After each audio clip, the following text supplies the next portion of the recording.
Hi friends, मैं शमा शुक्ला एक नया वीडियो के साथ आज आपके सामने हूँ और आज का वीडियो बहुत ही स्पेशल है। Why I'm saying this is special? Because in today's video I am going to discuss 3 hours strategy during examination hall। आप में से बहुत सारे स्टूडेंट्स ऐसे होते हैं जो बहुत अच्छी प्रिपरेशन करते हैं, बहुत अच्छे से तैयारी करते हैं इस एग्जामिनेशन की, बट एग्जामिनेशन हॉल में वो कुछ गलतियां कर जाते हैं, कुछ गलत स्ट्रैटेजी फॉलो करते हैं जिसकी वजह से उनका सिलेक्शन नहीं हो पाता है। तो बेसिकली आज के इस वीडियो में हम आपसे बात करेंगे कि आप कौन सी वो गलतियां जिनको आप ना करें एग्जाम में और अपना सिलेक्शन इंश्योर करें। सबसे पहले जो गलती बच्चे अक्सर एग्जाम में करते हैं वो क्वेश्चन पेपर अटेम्प्ट करने की उनकी स्ट्रैटेजी में या फिर टाइम के डिस्ट्रीब्यूशन में। तो आपको क्या करना है, सबसे पहले जो बच्चे करते हैं कि आपको पता है आपको जो क्वेश्चन पेपर है ये 3 सेक्शंस में डिवाइड होता है, सेक्शन ए, बी एंड सी में। आप में से बहुत सारे स्टूडेंट सेक्शन सी से अपना क्वेश्चन पेपर स्टार्ट करते हैं। मेरा मानना है आपको हमेशा सेक्शन ए से अपना क्वेश्चन पेपर स्टार्ट करना चाहिए। सेक्शन ए के जो क्वेश्चन होते हैं ये नॉर्मली आपके mental ability, general aptitude based question होते हैं, सिंपल होते हैं। बीइंग साइंस बैकग्राउंड स्टूडेंट आप इजिली 5 से 6 क्वेश्चन सेक्शन ए में कर सकते हैं आसानी से। और अगर आप सेक्शन ए के 5-6 क्वेश्चंस के लिए टाइम को देखें तो 20 से 25 मिनट का टाइम आपके लिए एनफ है अगर आप 5 से 10 क्वेश्चंस सेक्शन ए में करते हैं। उसके बाद आप सेक्शन बी के क्वेश्चंस को मूव करें, सेक्शन बी के क्वेश्चंस करें। आपको पता है सेक्शन बी के क्वेश्चंस भी आपके लाइफ साइंस के होते हैं। लाइफ साइंस के क्वेश्चंस आपके इसमें होते हैं और सारे क्वेश्चंस आपके सिंगल या 2 लाइन होते हैं। जनरली स्ट्रेट क्वेश्चंस इसमें आते हैं। अगर क्वेश्चंस आपको आ रहे हैं तो आप इजीली इनके क्वेश्चंस को कर लेंगे और मैक्सिमम 40 मिनट्स का टाइम एनफ होता है for section B. Section B में अगर आप 25 क्वेश्चंस भी करेक्ट करके आते हैं तो अभी हम आपको ओवरऑल कैलकुलेशन दिखाएंगे कि आप कट ऑफ रेंज से काफ़ी ऊपर होंगे। ठीक है, अब बात करते हैं सेक्शन सी की। सेक्शन सी में थोड़ा सा आपको टाइम ज़्यादा चाहिए होता है क्योंकि मैंने पहले भी, अगर आपने मेरे पहले वीडियोस देखे हो तो मैंने आपको पेपर पैटर्न में आपको बताई ये चीज़ें कि सेक्शन सी के जो क्वेश्चंस होते हैं ये आपके थोड़े से लेंदी होते हैं, बड़े होते हैं, एप्लीकेशन बेस्ड क्वेश्चंस होते हैं, कॉम्बिनेशन वाले क्वेश्चंस होते हैं। तो यहाँ पे इन क्वेश्चंस को करने के लिए आपको थोड़ा सा ज़्यादा टाइम चाहिए होता है। इसलिए आप जो सेक्शन ए और बी से जो आपने टाइम सेव किया, सेक्शन ए में 20 है, सेक्शन बी में आपने 40 मिनट्स स्पेंड किया। अभी आपके पास 2 घंटे पूरे जो कि आपको सेक्शन सी में लगाने हैं और आप इजीली आसानी से इन सेक्शन सी के सारे क्वेश्चंस को रीड कर पाएंगे इस टाइम में और अपने एरिया से क्वेश्चंस जिनमें भी आपकी अच्छी तैयारी, उन एरिया से क्वेश्चंस को आप आसानी से सॉल्व करेंगे सेक्शन सी में। सेक्शन सी में अगर आप जो है क्वेश्चंस की कैलकुलेशन की बात करें तो आई थिंक अगर आप 20 क्वेश्चंस भी करेक्ट करके आते हैं सेक्शन सी में तो आप कट ऑफ रेंज के ऊपर आपके मार्क्स आएंगे। आप पूरे कैलकुलेशन हम एक बार देख लेते हैं कि सेक्शन ए में आपने 5 क्वेश्चन किए तो 10 मार्क्स हो गए, सेक्शन बी में आपने 25 क्वेश्चन किए, मिनिमम आपके 50 मार्क्स हो गए। सेक्शन सी में मैंने बताया 20 क्वेश्चन अगर आपने किए जिसमें से आपका हर क्वेश्चन 4 नंबर का होता है, सो 80 मार्क्स आपको सेक्शन सी से मिल गए। सो टोटल आपके कितने हो गए, 10 + 50 60 एंड 60 + 80 140, जो कि आपके कट ऑफ रेंज से काफी ऊपर है। अगर आप CSIR नेट लाइफ साइंस के कट ऑफ को देखें पिछले, तो आपकी जो कट ऑफ है 120 से ज्यादा किसी भी एग्जामिनेशन में नहीं गई है। सो अगर आप 140 स्कोर कर रहे हैं इसमें तो दैट इज गुड एनफ, आप आसानी से इस एग्जाम को क्वालिफाई कर जाएंगे। तो अपने टाइम मैनेजमेंट को आपने बहुत ध्यान रखना है, जो अक्सर आप गलत करते हैं, या फिर जो स्ट्रैटेजी एग्जामिनेशन की उसमें आप लोग केयरफुल रहना है। अब सेकंड गलती जो आप अक्सर करते हैं एग्जामिनेशन हॉल में वो है ज्यादा नेगेटिव क्वेश्चंस अटेम्प्ट करना। ये भी पॉइंट आपको बहुत ध्यान रखना है। इसमें एक बेहतर जो तरीका है वो ये है कि जब भी आप किसी भी क्वेश्चन को सॉल्व करें तो 2 स्ट्रैटेजी आप यहाँ पे फॉलो करें। जब भी आप कोई भी क्वेश्चन सॉल्व करें, एक तो करेक्ट ऑप्शन को सेलेक्ट करने की और दूसरा इनकरेक्ट ऑप्शन को एलिमिनेट करने की। जब किसी भी क्वेश्चन को आप इन दोनों स्ट्रैटेजी के थ्रू फॉलो करेंगे, जज करेंगे, तो आपके उस क्वेश्चन के गलत होने के चांसेस मिनिमम होंगे और आपके नेगेटिव मार्क्स जाने के चांसेस कम होंगे, जिससे आपका सिलेक्शन आसानी से होगा, आप अच्छा स्कोर कर पाएंगे। सो आप सेक्शन बी या सी दोनों के क्वेश्चन जब भी करें तो आप इन दोनों स्ट्रैटेजी के थ्रू जाएं और जब आपको लगे कि ये पर्टिकुलर क्वेश्चन आपका एकदम करेक्ट है, आप एकदम श्योर हो, कंफर्म हो उस क्वेश्चन को, तभी आप उसकी बबलिंग करें, उसको OMR में फिल करें उस क्वेश्चन को। ठीक है, तो इससे आपके नेगेटिव मार्क्स कम से कम होंगे। अगर सपोज आपने 140 मार्क्स का क्वेश्चन किया और आपके 40 नंबर नेगेटिव हो गए तो आप बिलो 100 चले जाएंगे। इसलिए नेगेटिव मार्किंग का बहुत ही गेम है आपके CSIR नेट के एग्जाम में, क्योंकि आपके A, B, C तीनों सेक्शंस में आपकी 1/4 नेगेटिव मार्किंग होती है, जो आपको अवॉइड करनी है। अब थर्ड मिस्टेक पे आते हैं जो अक्सर आप एग्जामिनेशन हॉल में करते हैं, OMR शीट को फिल करना। आप में से बहुत सारे स्टूडेंट इस तरीके से एग्जामिनेशन हॉल में के बाद जब निकल के आते हैं तो वो इस तरीके से स्टेटमेंट देते हैं कि मैंने ये क्वेश्चन का आंसर इस जो है OMR में इस नंबर पे फिल कर दिया, मैंने OMR फिल करने में थोड़ी सी गलती करी और मेरे स्कोर कम हो गए। तो ये गलती आपको नहीं करनी है। इसके लिए बेस्ट ये होगा कि जब आप सेक्शन ए और बी के क्वेश्चंस अटेम्प्ट करें तो आप इन दोनों के क्वेश्चंस पहले अटेम्प्ट कर लें, फिर इनको साथ में आप OMR फिल करें, ठीक है।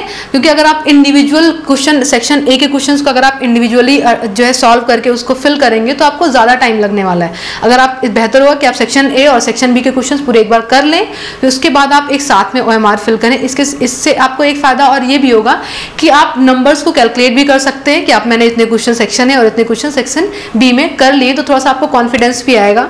अब बात करते हैं सेक्शन सी में, जहाँ पे आपको थोड़ी सी डिफरेंट स्ट्रेटजी फॉलो करनी है, क्योंकि सेक्शन सी में क्वेश्चंस ज़्यादा हैं और अटेम्प्ट आपको कम करने हैं। 75 क्वेश्चंस में आपको 25 क्वेश्चंस करने होते हैं, और जैसे मैंने अभी पहले आपको कैलकुलेशन बताई कि आप 20 क्वेश्चंस भी करते हैं तब भी आप कट ऑफ की रेंज से ऊपर होंगे।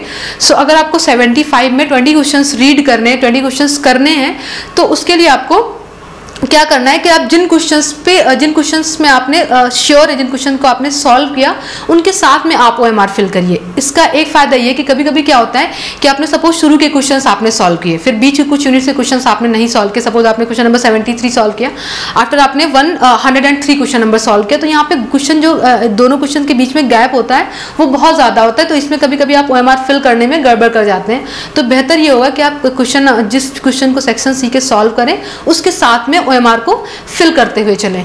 एक और पॉइंट जो आपको सेक्शन सी में ध्यान रखना वो ये है कि क्वेश्चन सेक्शन सी के जो क्वेश्चंस होते हैं वो बंचेस में होते हैं। जैसे सेल बायोलॉजी के क्वेश्चंस एक जगह पे, मॉलिक्यूलर बायोलॉजी के क्वेश्चंस एक जगह पे, या फिर टेक्निक के क्वेश्चंस एक जगह पे। तो एक काम और आप क्या कर सकते हैं कि जिन भी यूनिट्स में आपकी अच्छी प्रिपरेशन है उन यूनिट से क्वेश्चंस पे आप सडनली मूव करें, पहले उन एरिया से क्वेश्चंस को फाइंड आउट करें, उन एरिया से पूरे क्वेश्चंस को करें, OMR में फिल करें, उसके बाद आप दूसरी यूनिट से क्वेश्चंस को ढूंढें और उनको सॉल्व करें। एक और पॉइंट जो सेक्शन सी में आपने ध्यान रखना वो ये है कि बहुत बार क्या होता है, आप में से बहुत सारे स्टूडेंट्स होते हैं जो शुरू के कई सारे क्वेश्चंस शुरू में ही सारे क्वेश्चंस अटेम्प्ट कर लेते हैं। 20 क्वेश्चन मान लीजिए उन्होंने शुरू में ही कर लिए और उनमें से कुछ क्वेश्चंस गलत भी हो गए, उन्होंने उसको OMR में फिल कर दिया, ठीक है। और बाद में जब वो एंड पे गए क्वेश्चन पे तो उन्होंने देखा कि उनके एरिया के कुछ और क्वेश्चन है जिसमें वो ज़्यादा कॉन्फिडेंट थे। इसके लिए आपको बेस्ट तरीका आपको क्या होगा कि आप जब सेक्शन सी के क्वेश्चन सॉल्व करें तो पूरे क्वेश्चन एक बार पूरे रीड करें, जिनमें आप श्योर हैं उन क्वेश्चन को आप मार्क करें, ऐसा करते हुए आप एंड तक जाएं। और जिन क्वेश्चंस में आपको थोड़ा डाउट है उन क्वेश्चंस को आप हाईलाइटर से मार्क कर दें कि इन क्वेश्चंस को मुझे फिर से रिव्यू करना है। सेकंड टाइम में उन क्वेश्चंस को, अगर आपके 25 क्वेश्चंस हो गए एक सीरीज में तो ठीक है, अगर आपके 25 क्वेश्चंस नहीं हो रहे या 20 क्वेश्चंस नहीं हो रहे हैं तो आप फिर से शुरू से जाइए और जिन क्वेश्चंस को भी आपने रिव्यू के लिए मार्क किया उन क्वेश्चंस को आप फिर से रीड करिए केयरफुली और उन क्वेश्चंस को अटेम्प्ट करिए और OMR में फिल करिए।